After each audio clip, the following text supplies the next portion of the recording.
Okay, somebody called me a name, hence the hat. But I have to correct them. Actually, the slang is not correct. In the vernacular of that slang, perhaps redneck is more appropriate because I was born in the Redneck Riviera. Some of my people were Hicks. They lived out in the countryside of Tennessee and Georgia. I wouldn't say far from Memphis. One family lived very close to Memphis. I can remember visiting them many times and coming into Memphis and going into Nashville. But all names aside, a bitch probably is your idea of what women are who have an opinion, and that speaks more to your personality than mine.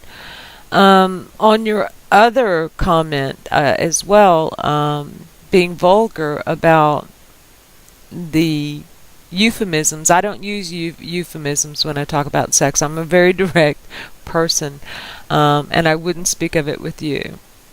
Um, I want to thank Catherine and John and Kim. I wouldn't converse with these people. I've just blocked them. Um, I mean, one of them's only been on since January on YouTube, and the other one's been on about a year. One's from Canada and one's from New Zealand. And I mean, of all the thousands of videos done on Jodi Arias, and here we are, we're having a great conversation, and we still are. Someone pointed out a video to me. It's 1 minute 34 seconds. It's Jodi Arias openly laughing on the stand. Now, this is when the prosecutor is asking her if she has a problem with questioning on the stand, the tone, the decibels, or whatever.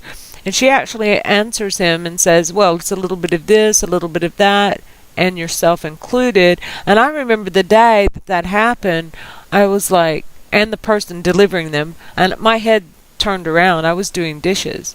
And I came back and I listened to it again. She's openly laughing at her witty remark. Now, we see her from one aspect of the camera, but the one thing we don't get to see is the jury sitting right there to her right and at an angle.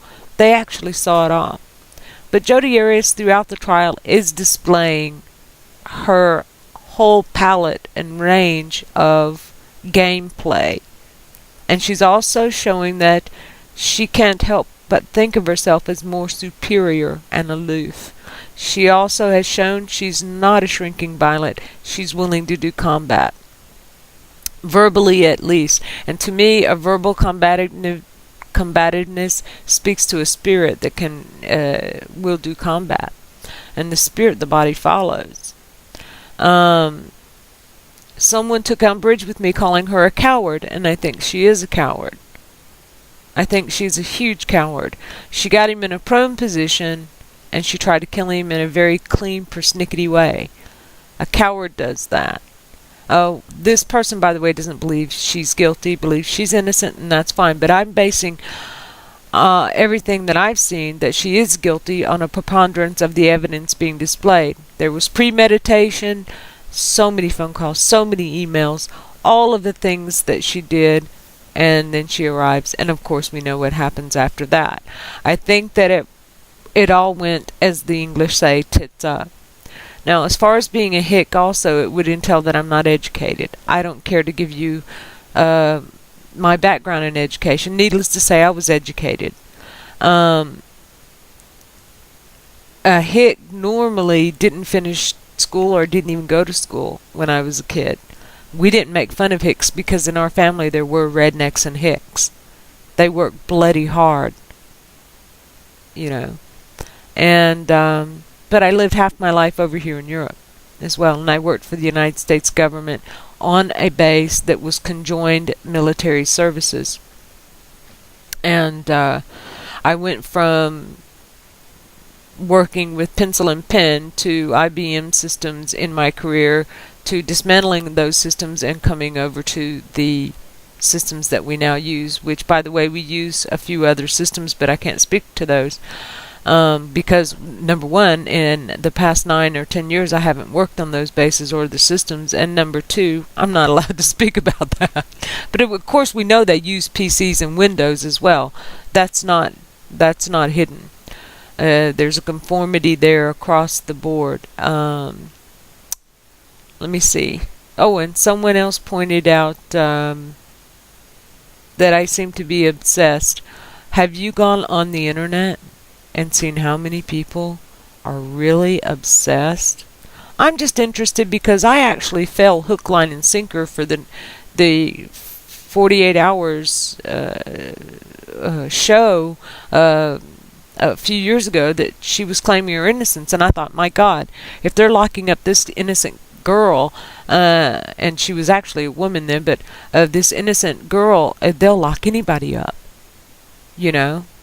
And because the whole entire story was set to her story, not any other, hardly any other evidences were brought into play. So it was very slanted.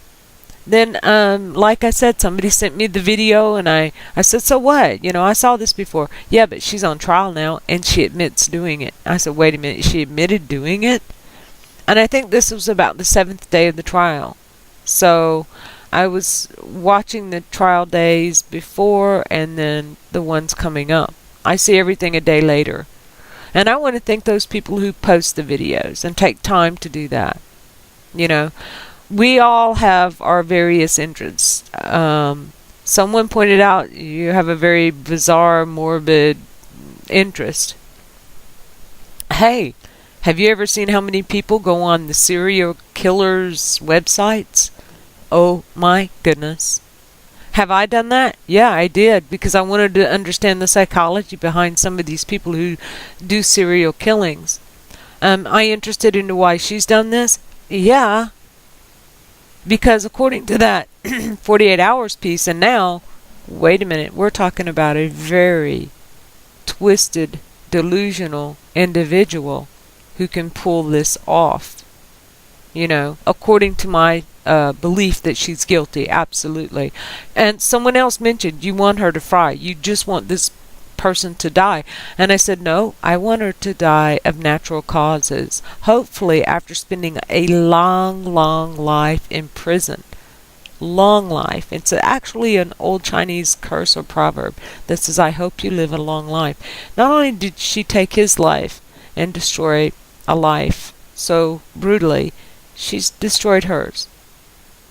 And both equal in brutality, in my opinion.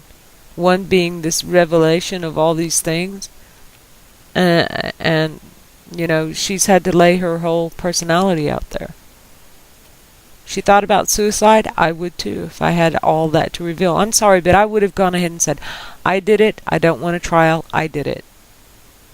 Just find me guilty and move on. But she can't. She said she would beg for the death penalty. She can't. She's a coward. Willing to murder and do murder, but not willing to suffer the consequences of doing murder. And I think what infuriates me too is that she's such a good liar in a way. A lot of people say, no way, she's not a good liar, she's horrible. Look at all these. Yeah, okay. But if you're one-on-one with her, everybody says she had charisma and she had something. Some people said she was kind of freaky and they didn't like her off the bat. Well, not everybody likes everybody, you know. Obviously, since I got those comments, but I just blocked those people because they're baiting, in my opinion, to get some kind of negative feedback. Anyway, today is Monday the 18th, and I've got to get going. And so I'll be waiting to see what comes out tomorrow, because I get everything a day later. Thank you for all your support. If I didn't mention it, Kim, John, and Catherine, and others who supported my views, who actually defended me somewhat. I appreciate it.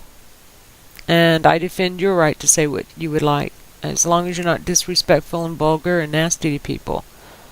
I happen to think that that's very low-based, and I don't do it. I mean, when I first got on the internet, I was doing stuff like that, and my CO said, be careful with having these verbal arguments with people. It all gets tracked, traced, and databased. Yes, sir. So that meant watch your language, watch your attitude, watch what you're saying. You know. Anyway. See you later, guys. I'm out of here.